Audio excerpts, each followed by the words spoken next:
Hello students, अब हम लोग डिटर्मिनेंट्स के लास्ट चैप्टर की ओर बढ़ते हैं और यहां पे हम लोग पढ़ते हैं application of matrix and determinants. ठीक है, application of matrix and determinant. लेकिन हमको आशा है कि इसके पहले का सारा वीडियो आप देखकर अच्छी तरह से सारे एक्सरसाइज 4.5 तक कर चुके होंगे और सारे क्वेश्चन को अच्छे से कर लिए होंगे। और हम लोग लास्ट चैप्टर 4.6 की ओर बढ़ते हैं जहां पर application of determinants and matrix करते हैं। तो क्या एप्लीकेशन है? बड़ा सिंपल सा एप्लीकेशन पढ़ना है इसका। फॉर सॉल्विंग, इसका क्या एप्लीकेशन है? For solving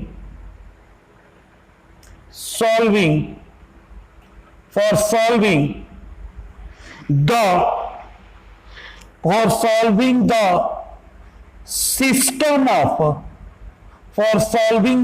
system of linear equations in 2 or 3 variables.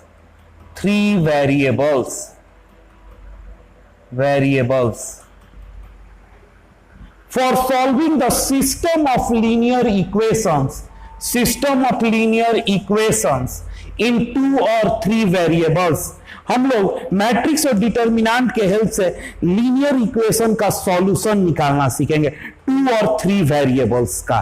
ठीक है, तो सिस्टम ऑफ लीनियर इक्वेशन क्या होता है बाबू? सिस्टम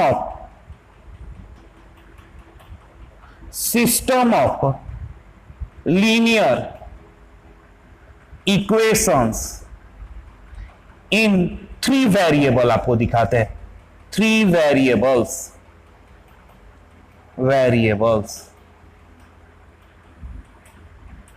क्या क्या होता है आप लोग को याद होगा? a1x plus b1y plus c1z is equal to d1, a2x plus b2y plus c2z is equal to d2, a3x plus b3y plus C3Z is equal to D3. These equations are called system of linear equation of 3 variables. यहाँ पर variables क्या है? x, y, z. a1, b1, c1, d1, a2, b2, c2, d2, a3, b3, c3, d3 are constant. अब इसके solution को हम लोग matrix और डिटर्मिनेंट के हेल्प से निकालेंगे। ठीक है, मैट्रिक्स और डिटर्मिनेंट के हेल्प से। ऐसा आप लोग इक्वेशन का सॉल्यूशन 10th क्लास में आप लोग निकाले हैं अलजेब्रा में, लेकिन अब हम लोग मैट्रिक्स और डिटर्मिनेंट के हेल्प से निकालेंगे। अब देखिए 2 टाइप के आपके सिस्टम्स होते हैं। There are 2 types of system of linear equations. System of linear equation, 2 type के सिस्टम ऑफ लीनियर इक्वेशन होते हैं बाबू। पहला टाइप्स होता है इसमें कंसिस्टेंट सिस्टम। पहला होता है कंसिस्टेंट सिस्टम। क्या होता है? A system of linear equations have a system of linear equation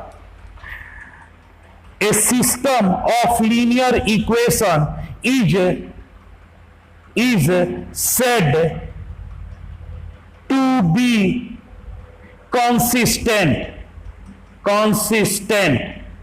if it has solution if it has solution, it has solution. कैसा सॉल्यूशन हो सकता है? वन और मेनी वन और मेनी, इसके पास वन और मेनी सॉल्यूशन, जिसके पास सॉल्यूशन हो, इट्स हैज सॉल्यूशन वन और मेनी, दोनों चलेगा। मतलब x का y z का जो सेट मिलेगा, एक सेट मिल सकता है या एक से ज्यादा सेट मिल सकता है। एक सॉल्यूशन हो सकता है यानी यूनिक सॉल्यूशन हो सकता है। एक को कहने का मतलब क्या होगा, यूनिक सॉल्यूशन, यूनिक सॉल्यूशन हो सकता है, नहीं तो इनफाइनाइट सॉल्यूशन। मेनी का मतलब क्या होता है बाबू, इनफाइनाइट सॉल्यूशन, यानी इसके पास मेनी सॉल्यूशन हो सकता है या यूनिक सॉल्यूशन हो सकता है। वैसे सिस्टम को हम लोग कंसिस्टेंट सिस्टम कहते हैं। सेकेंड आता है इसका inconsistent system. Inconsistent system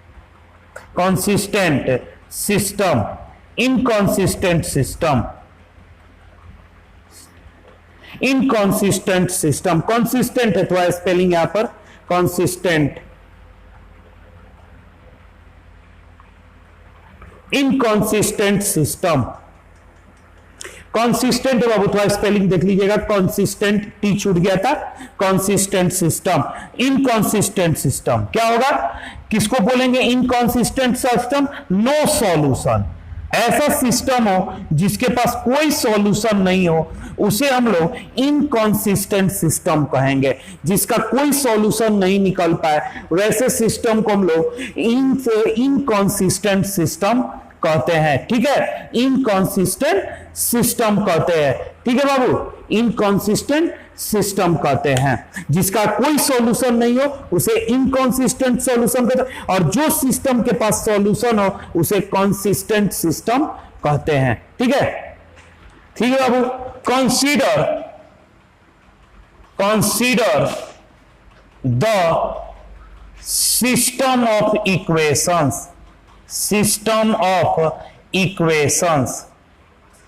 equations, थोड़ा देखिएगा, वही equations a1x b1y plus c1z is equal to d1, a2x plus b2y plus c2z is equal to d2, a3x plus b3y plus c3z is equal to d3।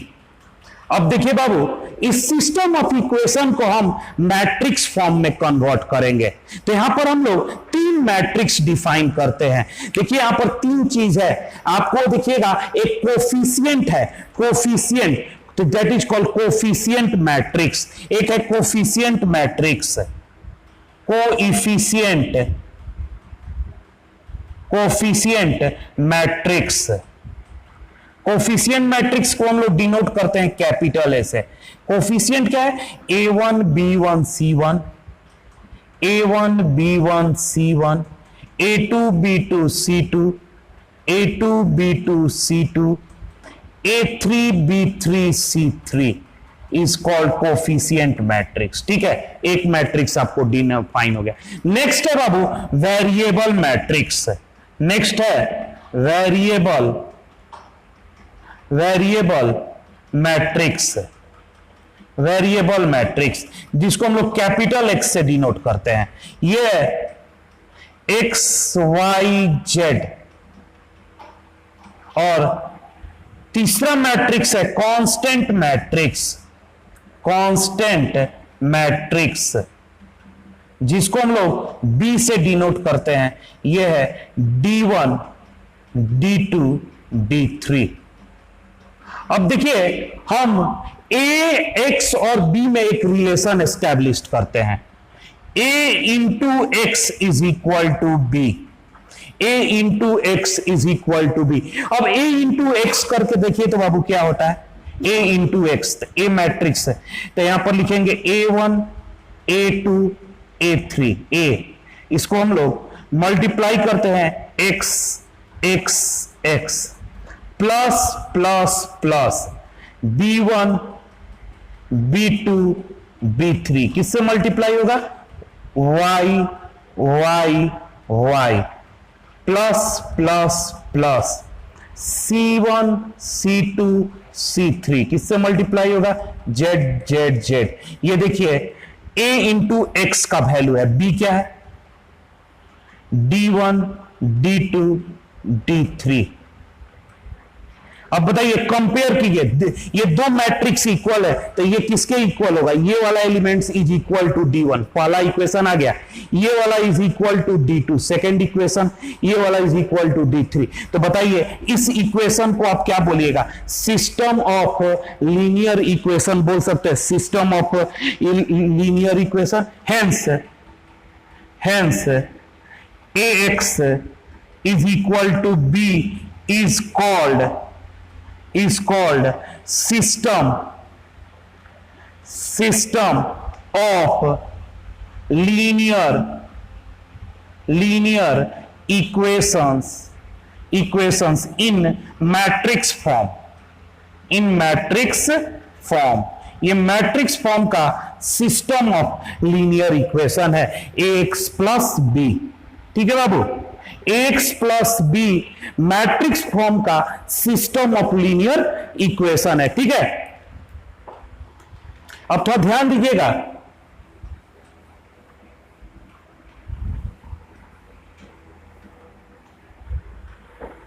यहां से बाबू note थोड़ा ध्यान दीजिएगा।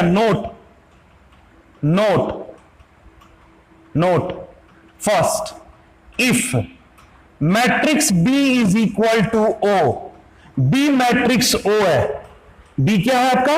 O matrix है, then system is called homogeneous. System is called homogeneous. System कैसा होगा? Homogeneous. ठीक है, B का value O, then system is called homogeneous. तो ये कैसा आपको दिखेगा? a1x plus b1y plus c1z is equal to 0, a2x plus b2y plus c2z is equal to 0, a3x plus b3y plus c3z is equal to 0। इस तरह का दिखेगा। तो इस ऐसे सिस्टम को हम लोग क्या बोलते हैं? Homogeneous system. केस इसका सेकंड दिखिएगा, if B not equal to O, null matrix नहीं है, then system is called non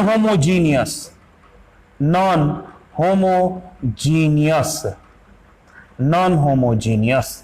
system is called non homogeneous. आपका सिस्टम क्या होगा? Non homogeneous. ठीक है, अब आइए case two, if A is a singular matrix. Singular कहने का मतलब determinant 0, then calculate adjoint A into B. Adjoint A into B calculate कर लीजिएगा। तो दो चीज हो सकता है, या तो नल मैट्रिक्स होगा या तो नल मैट्रिक्स नहीं होगा। अगर नल मैट्रिक्स नहीं हुआ then system is inconsistent. Inconsistent मतलब नो सॉल्यूशन। नल मैट्रिक्स नहीं हुआ तो system is inconsistent, no solution. अगर नल मैट्रिक्स आया तो system is consistent and has infinite solution. देखिएगा बाबू, जैसे एक एग्जांपल देखिएगा, आपको दिया हुआ है, यहां पर ध्यान दीजिएगा, 2x plus 3y is equal to 5। ठीक है, यहां पर 4x plus 6y is equal to 7 है। तो ए मैट्रिक्स क्या होगा? 2 3 4 6। x क्या होगा? xy। b क्या होगा? 5 और 7। थोड़ा ध्यान दीजिएगा, यहां से हम डिटर्मिनेंट ए कैलकुलेट कर रहे हैं। तो कितना होगा? 6 इंटू 2 12, और ये क्या होगा? 4 इंटू 3 12। तो ये कितना हो गया? 0। अरे 0 आ गया। तब क्या होगा? तुरंत एडजॉइंट ए निकालिए। तुरंत क्या निकालिएगा? एडजॉइंट ए, एडजॉइंट ए क्या होगा, सेकेंड ऑर्डर का, इंटरचेंज द पोजीशन, 6 यहां पर चला गया, 2 यहां पर चला गया, -3 -4 निकल गया। अब आप निकाल लीजिए एडजॉइंट ए इंटू बी, तो क्या हो जाएगा 6 - 4 इंटू बी 5 है, 5 प्लस प्लस -3 2 किससे मल्टीप्लाई होगा 7 ठीक है। अब बताइएगा एडजॉइंट ए इंटू बी कितना हो रहा है, देखिए ये देखिएगा 6 5 30 70 का 21 कितना हो जाएगा -21, 30 में से गया तो कितना हो जाएगा 9 ठीक है। ये कितना हो जाएगा 5 का 20 14 20 में से 14 गया तो कितना हो जाएगा, ये आपका -6, not equal to 0, not equal to 0, क्या है नॉट इक्वल टू 0 ठीक है। नॉट इक्वल टू 0 क्या होगा, सिस्टम इज इनकॉन्सिस्टेंट, हेंस आप क्या लिखिएगा, हेंस सिस्टम इज इनकॉन्सिस्टेंट,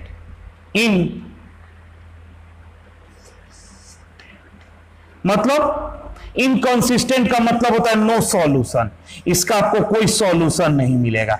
आप लोग याद होगा बाबू 10th क्लास में एक रिजल्ट पढ़े थे, A1 by A2 is equal to B1 by B2 not equal to C1 by C2, ये क्या था, नो सॉल्यूशन का रिजल्ट था।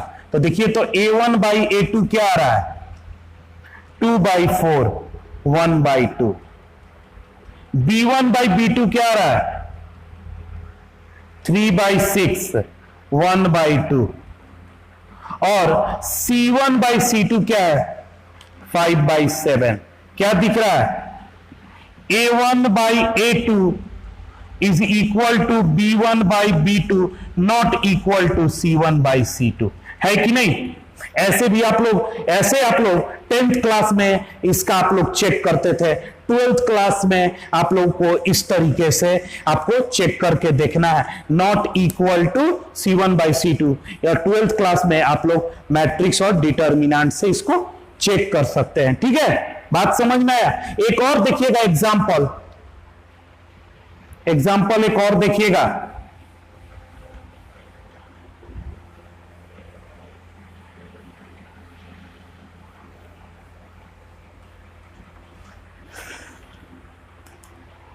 एक एग्जाम्पल और देखिएगा, आपको दिया हुआ है 2x plus 3y is equal to 5 और 4x plus 6y is equal to 10 दिया है। तो a क्या हो गया 2 3 4 6, x क्या हो गया xy, और b क्या हो गया 5 10 ठीक है। तो बताइए डिटर्मिनेंट ए क्या होगा 6 इंटू 2 12, 4 इंटू 3 12 0, तो क्या हो गया सिस्टम, अगर डिटर्मिनेंट 0 हो गया तो क्या यहां से पता चल रहा है, या तो अब यहां पर तुरंत आप कैलकुलेट कर दीजिएगा एडजॉइंट ए क्या होगा, interchange the position 6 2 interchange the sign -3 -4। अब आप निकाल लीजिए एडजॉइंट ए इंटू बी, 6 -4 किससे मल्टीप्लाई होगा 5 से, प्लस प्लस -3 2 किससे मल्टीप्लाई होगा 10 से, बताइए क्या आ गया, ये आपको 0 0, ये क्या हो गया, hence adjoint A into B is equal to क्या हो गया O, adjoint A into B is equal to O, system क्या है कंसिस्टेंट है, has infinite solution, hence system is consistent and has infinite solution, infinite solution. आप लोगों को याद होगा 10th क्लास में आप लोग चेक करते थे a1 by a2 is equal to b1 by b2 is equal to c1 by c2। आपको क्या होता था इनफाइनाइट सॉल्यूशन के लिए चेक कर लीजिए 2 by 4, 1 by 2, 3 by 6, 1 by 2, 5 by 10, 1 by 2।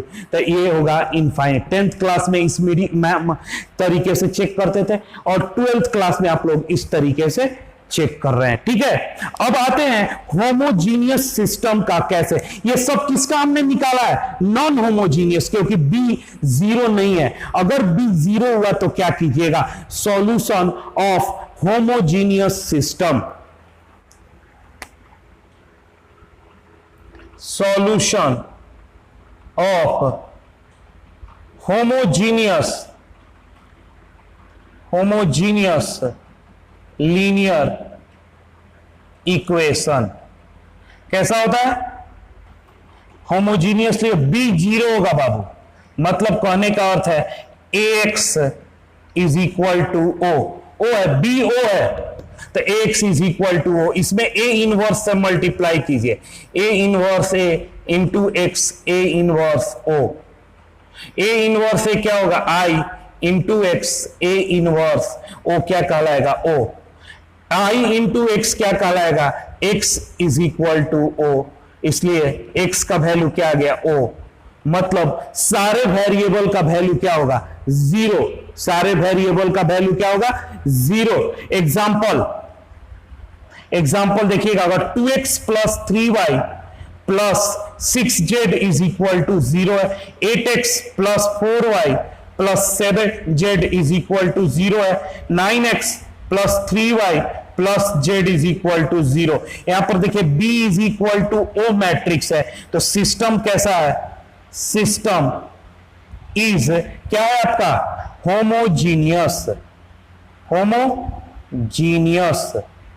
Homogeneous. तो क्या होगा x का वैल्यू आता है o और इसलिए x 0, y 0, z 0। आंसर क्या होगा, सब जीरो होगा। एक ऐसा x y z का वैल्यू क्या होगा जीरो, जो इसको सेटिस्फाई करेगा। ऐसा और कोई नंबर नहीं है जो तीनों इक्वेशन को सेटिस्फाई करेगा। तो याद रखिएगा होमोजीनियस इक्वेशन का ऑलवेज आंसर क्या होता है x 0, y 0, z 0। ठीक है, अब आप लोग जाइएगा और एक्सरसाइज 4.6 आराम से इसे बनाइए। इसे पढ़ने के बाद इसमें आपको कुछ करना नहीं है, ध्यान रखिएगा। आपको जब आपको बोला पहला कुछ क्वेश्चन आपको कंसिस्टेंट एंड इनकंसिस्टेंट सिस्टम देखना है, तो सबसे पहले डिटर्मिनेंट ए निकालिएगा। अगर नॉट इक्वल टू जीरो है तुरंत लिख दीजिएगा कंसिस्टेंट। अगर determinant A is equal to zero है तो दो चीज होता है, एडजॉइंट ए इंटू बी। अगर आपका ओ आ गया तो क्या कहलाएगा कंसिस्टेंट, ओ आ गया तो कंसिस्टेंट। अगर adjoint A into B not equal to O आ गया तो इनकंसिस्टेंट, कंसिस्टेंट। ये क्वेश्चन है पहले। अगर इसके बाद है find the value of X Y N या solution of system of equation, तो वहां पर ए इनवर्स निकालिएगा। ठीक है, और ये फॉर्मूला यूज कीजिएगा एक्स ए इनवर्स बी। अगर कंसिस्टेंट हुआ, ये किसके लिए, कंसिस्टेंट के लिए, सिर्फ कंसिस्टेंट का सॉल्यूशन देगा, कंसिस्टेंट सॉल्यूशन देगा, आप इसके लिए यूज कर सकते हैं। ठीक है, तो आप लोग एक एनसीईआरटी का 4.6 बनाइए। ठीक है, नेक्स्ट वीडियो हम 4.6 का आपको अपलोड करेंगे। सारे क्वेश्चन नहीं, हर में एक एक टाइप का क्वेश्चन करेंगे, उसके बाद आप लोग कर लीजिएगा। ठीक है, और thank you for watching KMC online classes.